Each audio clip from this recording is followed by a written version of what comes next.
अगर मैं स्ट्रगल की बात करती हूँ तो हम सभी को पता है थोड़ा वो फैमिली एक्सेप्टेंस वाली चीज़ें रहती है ट्रांसजेंडर्स के साथ जो कि हमें नहीं मिल पाती। तो हमारा जो स्ट्रगल होता है किसी चीज़ को अचीव करने में वो बाकी लोगों से डबल हो जाता है। हाँ, मुझे अपशब्द का प्रयोग किया जाता था जब मैं क्लास 8 में थी। तो मेरे साथ कुछ ऐसे इंसिडेंट हुए थे मेरे सीनियर्स के द्वारा, तो जिस कारण मुझे स्कूल ड्रॉप आउट करना पड़ा कि अगर मैं पुलिस बन जाऊं तो फिर लोगों का मुझे देखने का नज़रिया चेंज हो जाएगा। देखिए, मैं अगर बात करूं अपनी तो फैमिली पहले सपोर्टिव, शुरू से ही सपोर्टिव नहीं रही और अभी मैं अपने घर से अलग रहती हूं। सो या basically I am very very very happy और मैं अपनी कम्युनिटी के लिए भी बहुत अच्छा एक सेटअप दे पा रही हूँ और मैं काफ़ी लोगों को मोटिवेट कर पा रही हूँ। ये मेरे लिए बहुत बड़ा अचीवमेंट है। लोग मेरे साथ में एक अलग तरीके से बिहेवियर करते थे, जैसे कि मेरे साथ में मेरे साथ में बैठ के नहीं खाते थे, मेरे साथ में कोई दोस्ती नहीं करता था, मेरे साथ में कोई टिफ़िन शेयर नहीं करता था। और मैं जैसे चलती थी, मैं बात करती थी, मैं बोलती थी तो लोगों के सवाल होते थे कि तुम लड़का हो या लड़की हो। आज कोई भी स्कूल, कोई भी कॉलेज ट्रांसजेंडरों के साथ में कैसे पेश आना चाहिए, उनको रिस्पेक्ट क्या देना चाहिए, ये नहीं सिखाता। ट्रांसजेंडर एक आम इंसान की तरह है, वो एक पर्सन है। पर क्या होता है ना, घर में जगह नहीं मिलता है तो इंसान बाहर निकल जाता है। कोई इंसान ये नहीं चाहता कि मैं बड़े होके भीख मांगूं या बड़े होके मैं लोगों के घर पे ताली बजाऊं। हर इंसान चाहता है कि वो रिस्पेक्ट की ज़िंदगी जिए और परिवार के साथ रहे। ਸਾਡੇ ਸਮਾਜ ਦੇ ਵਿੱਚ ਕਿੰਨਰਾਂ ਨੂੰ ਅਕਸਰ ਅਲੱਗ ਨਜ਼ਰੀਏ ਨਾਲ ਦੇਖਿਆ ਜਾਂਦਾ ਹੈ ਤਾਂ ਅਕਸਰ ਲੋਕ ਇਹ ਸੋਚਦੇ ਨੇ ਕਿ ਇਹ ਕਿੰਨਰ ਨੇ ਤਾਂ ਇਹ ਲੋਕਾਂ ਦੇ ਘਰਾਂ ਦੇ ਵਿੱਚ ਮੰਗਣ ਜਾਂਦੇ ਹੋਣਗੇ ਯਾਰ ਕਿਤੇ ਭੀਖ ਮੰਗਦੇ ਨਜ਼ਰ ਆਉਂਦੇ ਹੋਣਗੇ। ਲੇਕਿਨ ਅੱਜ ਤੁਹਾਨੂੰ ਅਸੀਂ ਇੱਕ ਐਸੇ ਕਿੰਨਰਾਂ ਨਾਲ ਮਿਲਾਉਣ ਜਾ ਰਹੇ ਹਾਂ ਜਿਨ੍ਹਾਂ ਨੇ ਕਿ ਆਪਣੀ ਪਛਾਣ ਬਣਾਈ और ਇਹ ट्रांसजेंडर रोह ने जो कि पुलिस भी काम करते हैं। और सब तो वड्डी गल है कि अपनी कम्यूनिटी के लोगों वास्ते देश भर के मुहिम चला रहे हैं। तो अज असी उन्होंने नाल गलबात कर रहे हैं जिहड़े तुसीं इस वेले अपनी टीवी स्क्रीन पर देख रहे हो। तो तुसीं देख सकते हो कि सब तो पहला जी चीज़ है देखने वाली है, छत्तीसगढ़ पुलिस के एज ए कॉन्स्टेबल जॉब करते हैं और ये एक ट्रांसजेंडर ने। तो ट्रांसजेंडर ਨੂੰ ਲੈ ਕੇ ਵਿਦੇਸ਼ਾਂ 'ਚ ਅਕਸਰ ਬਹੁਤ ਸਾਰੇ ਕਾਮਨ ਚੀਜ਼ ਹੈ ਪਰ ਭਾਰਤ ਦੇ ਵਿੱਚ ਕਿਤੇ ਨਾ ਕਿਤੇ ਦੇਖਿਆ ਜਾਂਦਾ ਹੈ। ਤਾਂ ਅੱਜ ਅਸੀਂ ਸਭ ਤੋਂ ਪਹਿਲਾਂ ਸ਼ੁਰੂਆਤ सुरभि शंकर ਦੇ ਨਾਲ ਕਰਦੇ हैं जो कि एक ट्रांसजेंडर ने। मैम, सबसे पहले तो मैं आपसे ये जानना चाहूँगा कि पुलिस अफसर आप पहुँचे हैं, आप ऑफिसर ही हैं, तो कितना मुश्किल था? बचपन में क्या क्या यातनाएँ दी गई, क्या क्या कहा गया? क्योंकि आपकी कहानी बहुत स्ट्रगलिंग है, हम चाहते हैं कि पंजाब के लोग भी जानें कि क्या आपको कहा जाता था और कैसे पहुंचे आप यहाँ। बेसिकली मेरा जन्म एक लड़के के शरीर में हुआ था और फिर मैं धीरे धीरे अपने आप को समझने लगी और पता चला कि I am a trans women and now basically I am work with police department in Chhattisgarh government as a constable. और अगर मैं स्ट्रगल की बात करती हूँ तो हम सभी को पता है थोड़ा वो फैमिली एक्सेप्टेंस वाली चीज़ें रहती है ट्रांसजेंडर्स के साथ जो कि हमें नहीं मिल पाती। तो हमारा जो स्ट्रगल होता है किसी चीज़ को अचीव करने में वो बाकी लोगों से डबल हो जाता है। आपके बचपन में क्या हुआ? अगर मेरे बचपन की मैं बात करूँ तो मेरा जो फैमिली बैकग्राउंड रहा है वो मिडिल क्लास फैमिली से था। और जब फैमिली मिडिल क्लास थी तो एक सोसाइटी का डर अलग से बना होता है। और साथ ही साथ जब मैं स्कूल की बात करूँ, स्कूल में बहुत सारे जो ट्रांसजेंडर होते हैं वो ड्रॉप आउट कर जाते हैं बिकॉज ऑफ जेंडर इश्यूज़ और उनका जो स्टिग्मा डिस्क्रिमिनेशन जो उनके साथ होता है इसलिए वो ड्रॉप आउट कर जाते हैं। मैंने भी अपनी पढ़ाई जो है क्लास 8 में ड्रॉप कर दी थी। उसके बाद मैंने आगे प्राइवेट 10-12 करके आज मैं पोस्ट ग्रेजुएट। कहा जाता था आपको? हाँ, मुझे अपशब्द का प्रयोग किया जाता था जब मैं क्लास 8 में थी। तो मेरे साथ कुछ ऐसे इंसिडेंट हुए थे मेरे सीनियर्स के द्वारा, तो जिस कारण मुझे स्कूल ड्रॉप आउट करना पड़ा था उस कोई समय। ऐसा शब्द जो आपको अभी तक याद हो जिसने कि आपको प्रेरित किया? बहुत सारे ऐसे शब्द उनके अपशब्द जो उनके द्वारा बोले जाते थे, जैसे छक्का हो गया, मामू हो गया, सिक्सर हो गया, मीठा हो गया, ये सारे शब्द प्रयोग किए जाते थे जिससे मैं बहुत ज़्यादा डीमोटिवेट होती थी। तो ये सारे शब्द रहे हैं। और उसके बाद ये कहानी पुलिस अफसर तक कैसे पहुंची? जैसे कि मैं अगर अपनी बात करूं तो हमने शुरू से या बचपन से यही देखा है कि अगर कोई पुलिस ऑफिसर आता है, घर के आसपास भी आते हैं तो वहाँ का माहौल चेंज हो जाता है और लोग उसे बड़ी रिस्पेक्टफुल वाली नज़र से देखते हैं। तो मेरा भी ऐसा था कि अगर मैं पुलिस बन जाऊं तो फिर लोगों का मुझे देखने का नज़रिया चेंज हो जाएगा। और अगर मैं शुरुआत की बात करूं तो कहीं ना कहीं छत्तीसगढ़ गवर्नमेंट ने ये इनिशिएटिव लिया कि उन्होंने हमें गवर्नमेंट जॉब में ऑप्शन दिए ट्रांसजेंडर को एज अ पुलिस। तो आज मैं उसी का पार्ट हूँ। मैम, अगर हम पंजाब की बात करें तो इस तरह का केस पंजाब में शायद बहुत कम होगा, और यहाँ पर अक्सर ट्रांसजेंडर की जब बात होती है तो ये सोचा जाता है घरों में जाकर पैसे मांगते हैं, तो वो भी एक आपका पार्ट ही एक तरह से? जी हाँ, ज़रूर। मैं एक्चुअली ट्रांस समुदाय में और अलग अलग टाइप की टाइपोलॉजीज़ हैं, वो भी ट्रांस समुदाय से हैं, और कहीं ना कहीं they don't have a option to earn money, that's why they doing like that things. और अगर उनके पास भी ऑप्शन हो तो पंजाब में भी बहुत सारे ट्रांसजेंडर्स होंगे जो पुलिस के साथ साथ और भी दूसरे डिपार्टमेंट में आपको दिखेंगे, बस उनको एक ऑप्शन देने का आपको ज़रूर। दिक्कत नहीं आती? ड्यूटी की अगर मैं बात करूँ तो ड्यूटी में जब मैंने ज्वाइन किया 2021 में, तो बहुत सारे पॉजिटिव एक्सपीरियंस रहे, कुछ नेगेटिव एक्सपीरियंस रहे, क्योंकि बहुत सारे लोगों के लिए नया भी था। एक्चुअली अगर मैं बात करूँ तो जो एजुकेटेड पीपल होते हैं तो वहाँ थोड़ा सा चीज़ों को समझाने में ज़्यादा इजी होता है, और छत्तीसगढ़ में बहुत सारे लोग ऐसे भी हैं जो थोड़ा भी नहीं पढ़े हैं, तो उनके लिए भी एक्सपीरियंस नया था, but they were supporting us. हाँ। तो दिक्कत क्या आई एज ए जब ड्यूटी कर रहे थे, जब ट्रेनिंग ले रहे थे, क्योंकि ट्रेनिंग आपकी जैसी सभी की एक जैसी होती है? ट्रेनिंग बहुत ही अच्छा पीरियड होता है, मैं ऐसा समझती हूँ, बिकॉज़ हम ट्रेनिंग का जो लाइफ होता है, जो ट्रेनिंग का हमारा पीरियड हो, बेसिकली वो 9 महीने का ट्रेनिंग होता है छत्तीसगढ़ पुलिस में। तो वो वाला जो टाइम था वो मेरे लिए बहुत ही ज़्यादा अच्छा था, क्योंकि वो टाइम हम कभी फिर से नहीं ला सकते। बहुत ज़्यादा स्ट्रगल है, सुबह 4 बजे उठना, शाम के 6 बजे तक पूरा बिज़ी रहना, शाम को 8 बजे आना, पंक्चुअलिटी सीखना, डिसिप्लिन सीखना, और साथ ही साथ हमें लॉ के बारे में भी सिखाया जाता था। और अगर हम ग्राउंड की बात करें तो हम सुबह 4 बजे से ग्राउंड पे होते थे, 4 से 8 ग्राउंड पे प्रैक्टिस करना। तो ये सारी चीज़ें बहुत ही अच्छी थी, और बहुत सारी चीज़ें उस टाइम सीखने मिली। हम अपने फिज़िकली अपने आप को और ज़्यादा अच्छे से एबल कर पाएँ। मैम, अगर बात करें तो जन्म के वक्त माँ बाप का क्या रिस्पांस था और आज क्या रिस्पांस है? देखिए, मैं अगर बात करूँ अपनी, तो फैमिली पहले सपोर्टिव, शुरू से ही सपोर्टिव नहीं रही, और अभी मैं अपने घर से अलग रहती हूँ। सो या फैमिली क्या कहती थी? फैमिली का यही कहना था कि अगर तुम हमारे हिसाब से रहोगे तो हम रख सकते हैं, बिकॉज़ कहीं ना कहीं एक सोसाइटी का भी डर फैमिली वालों को होता है, तो उस कारण I have to drop my family. You feel proud? या basically I am very very very happy, और मैं अपनी कम्युनिटी के लिए भी बहुत अच्छा एक सेटअप दे पा रही हूँ, और मैं काफ़ी लोगों को मोटिवेट कर पा रही हूँ। ये मेरे लिए बहुत बड़ा अचीवमेंट है। एक वो ट्रांसजेंडर ਸਾਡੇ ਨਾਲ ਮੌਜੂਦ ਨੇ, ਤਾਂ ਉਹਨਾਂ ਨਾਲ ਗੱਲਬਾਤ ਕਰਾਂਗੇ। मैम, सबसे आपका नाम क्या है और क्या है आपको क्या? जी, मेरा नाम विद्या राजपूत है, और मैं छत्तीसगढ़ मितवा संकल्प समिति हमारा एक संगठन है, उसकी मैं फाउंडर हूँ। इसके अलावा भारत सरकार में राष्ट्रीय किन्नर परिषद है, ट्रांसजेंडर परिषद है, उसकी मैं ईस्ट जोन की सदस्य हूँ, और अपने यहाँ ट्रांसजेंडर वेलफेयर बोर्ड है, उसकी भी मेंबर हूँ, और मैं एक सोशल वर्कर हूँ। एक ट्रांसजेंडर हैं आप, तो क्या कहना चाहेंगे आप? मैं ट्रांसजेंडर हूँ तो मैं बहुत भाग्यशाली हूँ, क्योंकि इस नेचर ने, हम ऊपर वाले को किसी का भी नाम दें, चाहे खुदा कहें, चाहे ईश्वर कहें, चाहे वाहे गुरु कहें, तो उन्होंने मुझे चुना कि मैं इस दुनिया में एक ट्रांसजेंडर के रूप में आऊँ, क्योंकि मेरे अंदर वो पुरुषों सा साहस भी है और एक स्त्री की ममता भी है। तो मैं खुद को लकी पर्सन मानती हूँ कि दोनों ही चीज़ें मेरे भीतर हैं।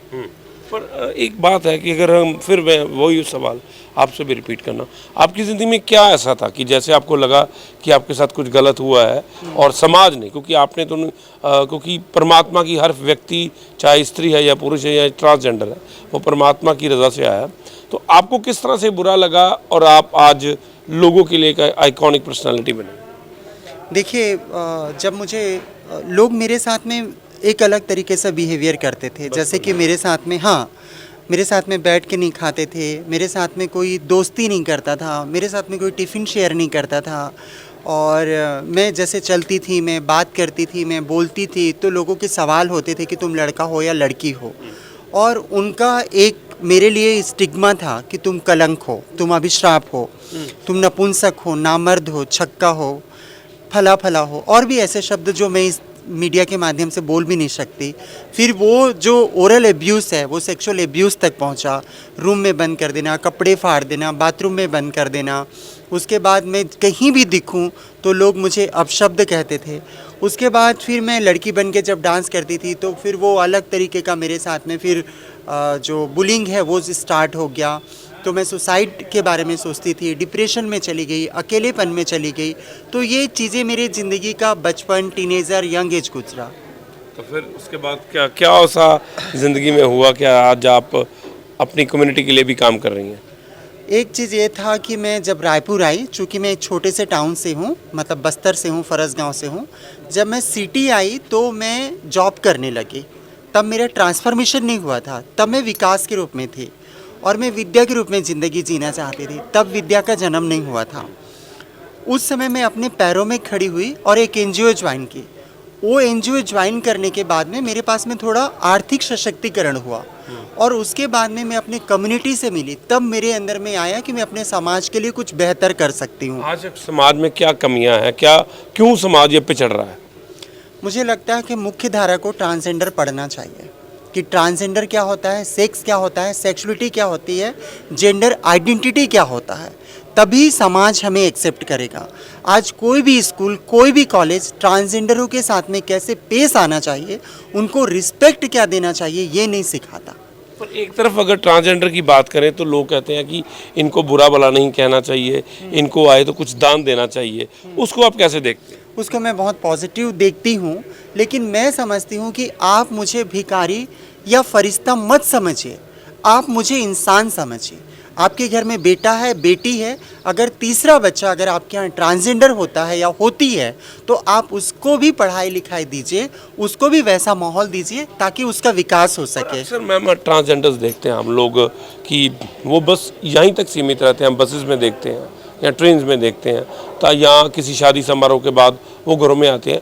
तो ये क्या आपका इसका कोई पार्ट है और क्या है? एक्चुअली मैंने जैसे बताया कि ट्रांसजेंडर में अलग अलग बहुत सारे कल्चर हैं, अलग अलग टाइपोलॉजी के लोग हैं। तो बेसिकली जिसके आप बात कर रहे हैं, जो घरों में जाके मतलब जो हमारे कल्चरल इवेंट्स जो होते हैं, मतलब हमारे कोई फेस्टिवल्स होते हैं या फिर घरों में बच्चा पैदा होता है तब जाके वहाँ मांगने के लिए जाते हैं, वो बेसिकली वो जो टाइपोलॉजी है या वो जो कल्चर है उसको हिजरा कल्चर बोला जाता है। तो उस कल्चर में लोग शुरू से वो चीज़ें चलती आ रही हैं, बिकॉज फैमिली से वो लोग अलग हो जाते हैं तो उनके पास कोई ऑप्शन नहीं रहता। तो वो क्या करते हैं, जो हमारे और भी समुदाय के लोग हैं उनसे जाके कनेक्ट होते हैं ताकि वो और भी अपने जैसे लोगों से मिल पाए और कहीं ना कहीं उनको रहने के लिए कोई स्पेस मिल पाए। तो उस कल्चर पे चले जाते हैं और उस कल्चर को फॉलो करते हैं और वैसे फिर वो अपना मनी अर्न करने का वो सोर्स बना लेते हैं और साथ साथ फिर वो लोगों को वहाँ आशीर्वाद देना, मनी इनकम करना, ये सारी वाली पर चीज़ें। इस तरह का कोई ट्रेडिशन नहीं ना है कि मतलब इस तरह का कोई। देखिए क्या है कि ट्रांसजेंडर एक तो कोई समुदाय नहीं है। ट्रांसजेंडर एक आम इंसान की तरह है, वो एक पर्सन है। पर क्या होता है ना, घर में जगह नहीं मिलता है तो इंसान बाहर निकल जाता है और रोड की ज़िंदगी मतलब फिर एक अलग ही हो जाती है। और रोड में जो हमारे साथ होता है, जैसे कि मान लीजिए मैं सड़क पे निकली, मैं पढ़ी लिखी नहीं हूँ, मुझे कोई काम नहीं देता है, तो मुझे मेरे समाज जैसे लोग या मेरे जैसे लोग दिखेंगे जो सड़क पे धंधा करता होगा या सड़क पे भीख मांगता होगा या लोगों के घर में जाके नाचती होगी, तो मैं उनके साथ चले जाऊंगी ना, क्योंकि मेरा पेट तो है ना, मुझे अपना पेट तो भरना पड़ेगा। तो उसके लिए मैं वो आजीविका चुनूंगी और वो मजबूरी में मुझे चुनना पड़ता है। कोई इंसान ये नहीं चाहता कि मैं बड़े होके भीख मांगूं या बड़े होके मैं लोगों के घर पे ताली बजाऊं। हर इंसान चाहता है कि वो रिस्पेक्ट की ज़िंदगी जिए और परिवार के साथ रहे। कोई विकल्प नहीं होने की वजह से इंसान वहाँ तक मजबूर होता है। क्या विकल्प लेके आए हैं बाबा ट्रांसजेंडर्स के? मुझे ऐसा लगता है कि इस मामले में सरकार का हस्तक्षेप बहुत ज़रूरी है। रिजर्वेशन जो है वो मस्ट है। जब तक रिजर्वेशन नहीं मिलेगा हम कम्युनिटी को इक्विटी नहीं दे पाएंगे और जब कम्युनिटी को समता मिलेगी तो वो समानता के साथ ज़िंदगी जी पाएगी। एक और ट्रांसजेंडर हमारे साथ मौजूद है।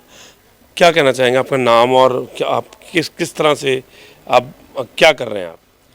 नमस्कार, मेरा नाम पॉपी देवनाथ है। मैं एक ट्रांस मैन हूँ। जो फीमेल टू मेल होते हैं उनको ट्रांस मैन बोला जाता है। तो आपने पहले जो टाइपोलॉजी को देखे वो ट्रांस वुमेन है और ये जो टाइपोलॉजी ये ट्रांस मैन है वो फीमेल टू मेल है।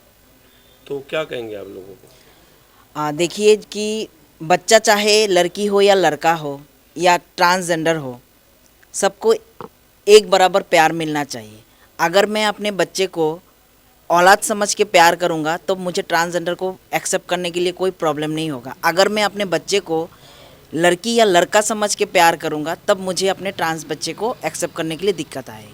मैम एक और क्या दिक्कतें क्या हैं अभी आज के समाज में, चाहे बात कर रहे हैं कि विकसित समाज की बात कर रहे हैं, विदेशों की बात करें तो वहाँ पर इस तरह की कोई दिक्कत कभी सामने नहीं आती, लेकिन हमारे समाज में कहीं ना कहीं ये दिक्कत है।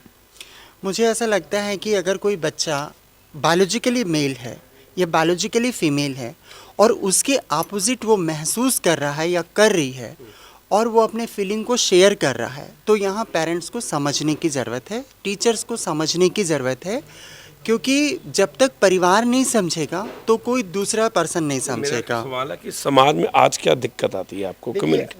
आज भी अगर मैं ना बाहर ऑटो लेने जाऊं और फिर मुझे देख के लोग हंसते हैं तो तकलीफ होती है। कल हम ये यूनिफॉर्म पे नहीं थी और हम लोग बाघा बॉर्डर गए हुए थे, तो एक बीएसएफ के जवान ने इनसे पूछा नहीं, बड़े ज़ोर से चिल्ला के बोला कि अरे यहाँ तू क्या कर रहा है। तो ये लुकिंग लाइक ए फीमेल ना, इसने इस आइडेंटिटी के लिए परिवार छोड़ा है, समाज छोड़ा है, पूरे लोग से लोहा ली है और उसे एक दूसरे मैं बोली कि ये आपका सम्मानजनक तरीका नहीं है उद्बोधन का। अब वो कहाँ जा रही है आप उनसे ये पूछिए, और ये भी कैसे आप किसी से चिल्ला के पूछ सकते हैं। मैं बोली वो एक कांस्टेबल है और यूपीएससी की तैयारी कर रही है और प्री एग्ज़ाम पास कर चुकी है, तो आप किसी को इस तरह डिसरिस्पेक्ट नहीं कर सकते उसके जेंडर के नाम से। और आज मैं इस रूप में अपने बहन के घर नहीं जा सकती, मेरे जीजा जी ने मना कर दिया है कि मैं उनके घर में सुख हो या दुख हो या शादी हो या ब्याह हो नहीं आ सकती। मेरे गांव में मेरे भाई बहनों ने मना कर दिया है कि मैं इस रूप में अपने घर में नहीं आ सकती, घर में नहीं जा सकती। मकान मालिक किराए पे घर नहीं देता है।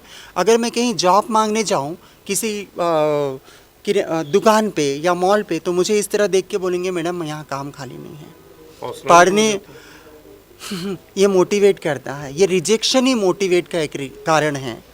आप मुझे जितना रिजेक्ट करो मैं उतनी छलांग लगाऊंगी, क्योंकि मैं पढ़ी लिखी हूँ और मुझ में ये ताकत है कि मैं हर सिचुएशन को फाइट करूँगी। यूपीएससी की तैयारी चल रही है? बेसिकली हमारे यहाँ दो टाइप के जो जॉब्स होते हैं, और जॉब्स की अगर हम बात करते हैं एग्ज़ाम पैटर्न्स की, तो हमारे स्टेट में सीजीपीएससी का बेसिकली होता है, जो हमारे स्टेट का सबसे टॉप मोस्ट एग्ज़ाम होता है। तो फ़िलहाल मैं अभी उसी के लिए प्रिपेयर कर रही हूँ। और पहले कॉलम्स नहीं हुआ करते थे, और इस बार छत्तीसगढ़ गवर्नमेंट ने कहा कि हम सीजीपीएससी में भी ट्रांसजेंडर्स को चांस देंगे, तो इस बार कॉलम आ जाएगा, तो डेफिनेटली मैं वो एग्ज़ाम देने वाली। क्या आप समझते हैं कि अलग से टॉयलेट भी होनी चाहिए? बिल्कुल, क्योंकि मैं मर्दों के टॉयलेट में जाने में कंफर्टेबल नहीं हूँ। आप समझ ही सकते हैं अगर मैं मेल टॉयलेट में गई तो, और जब मैं फ़ीमेल टॉयलेट में जाती हूँ तो उनका एक अलग नज़रिया रहता है कि ये क्यों यहाँ है, ये तो हमारे लिए है। तो मैं मुझे पेशाब करने का भी अधिकार नहीं है। तो देश में भगवान को बहुत मानते हैं हमारे देश। हाँ, भगवान को बहुत मानते हैं, इंसानों को भी मानना चाहिए, और इंसान जो है वो भगवान की ही देन है। ऊपर वाले ने ही ये सारा क्रिएट किया हुआ है, तो हर टाइप के इंसान को एक्सेप्ट करना चाहिए और मानना चाहिए और पूजना चाहिए। बहुत शुक्रिया आपका समय देने के लिए। तो बिल्कुल तो ये ट्रांसजेंडर की कहानी तुहानूं दिखाई है, तो एक ट्रांसजेंडर छत्तीसगढ़ पुलिस ने, और सब तो वड्डी गल है कि यूपीएससी की तैयारी कर रहे हैं, लेकिन समाज जो दिक्कतां ने बहुत सारे लोगों को आउंदियां ने, उन्होंने कहा कि सानूं भी बहुत सारी दिक्कतां हैं, लेकिन उन्होंने मन च एक इच्छा सी कि जिंदगी कुछ अगे वधना चाहते हैं। तो एक सक्सैसफुल ट्रांसजेंडर की कहानी अज तुहाडे नाल सांझी कीती है। उम्मीद करते हैं कि इन्हां दी गल्लां सुन के तुहाडा नज़रिया ज़रूर बदलेगा, और जो लोग ट्रांसजेंडर्स नूं एक गलत निगाह नाल देखते हैं और जिहड़ा कि एक दया के हिसाब नाल देखते हैं, उन्होंने नहीं करना चाहिए, और क्योंकि वो इंसान ने उन्होंने समाज दे विच बराबरी का हक जरूर देना चाहिए है। कैमरामैन अर्श दे नाल सुमित खन्ना, ग्रेट पंजाब टीवी, अमृतसर।